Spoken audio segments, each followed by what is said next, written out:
इस वीडियो को अंत तक देखना मेरे भाई। और बहुत सारे गांडुओं ने कहते हैं कि माता काली ने तुम लोगों को माता काली ने रक्त पीता है, लेकिन माता काली ने रक्त क्यों पिया था और कैसे पिया था, लाइफ में एक ही बार पिया था, कैसे पिया था, इस वीडियो को अंत तक देखना तो पता चलेगा। क्यों माता काली ने भगवान शिव के ऊपर अपना ही पैर रख दिया, जानबूझ के रख दिया या फिर गलती से रख दिया? तो आइए इसकी असली कहानी बताता हूँ। प्राचीन काल में राक्षस रक्तबीज नाम का एक राक्षस था। उसको एक विशेष वरदान प्राप्त था। जब उसकी रक्त की बूंद गिरती तो उसके जैसा ही एक नया रक्तबीज जन्म ले लेता था। जब नए रक्तबीज का रक्त गिरता तो उसके भी और नए रक्तबीज जन्म ले लेते थे। ऐसे करके करके हजारों नहीं बल्कि सैकड़ों रक्तबीज हो चुके थे। अब उस राक्षस ने पृथ्वी पर इंसानों को ही नहीं बल्कि देवताओं को भी त्रस्त करके रखा था। अब उसे मारना बहुत ही कठिन हो गया था। तभी माँ दुर्गा ने अपने भयंकर क्रोध से एक शक्ति यानी कि माँ काली का जन्म लिया। जैसे ही माँ काली ने युद्ध शुरू किया तो वही हुआ जिसका सभी देवताओं को डर था और सैकड़ों नए रक्त बीज उत्पन्न हो गए। ये देखकर माँ काली का जो क्रोध था उससे 100 गुना ज्यादा बढ़ गया। अब माँ ने जैसे ही उस राक्षस पर त्रिशूल चलाया तो उसका सिर धड़ से अलग हो गया। तुरंत माँ ने अपनी जीभ को बहुत लंबा किया और रक्त बीज के रक्त को गिरने से पहले ही पी लिया। फिर ऐसे ही सभी रक्त बीज का वध करके उनका रक्त पी कर उनका क्रोध अब 100 गुना से 200 गुना बढ़ गया था। धरती कांपने लगी थी, समुद्र मथने लगे थे, देवता भयभीत होकर इधर उधर भागने लगे थे। तब देवताओं ने भगवान शिव से प्रार्थना की,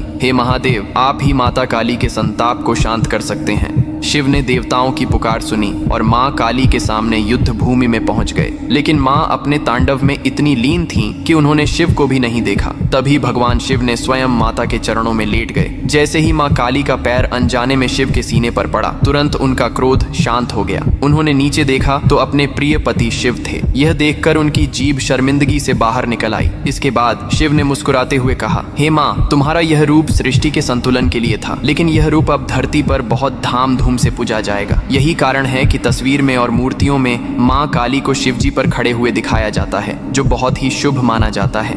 आप अपने घर में माता काली या भगवान शिव की पूजा करने के लिए ये मंदिर खरीद सकते हो, जो कि बहुत सुंदर और अच्छा लगता है। यहाँ टाइप करके आज ही अपने घर मंगाए।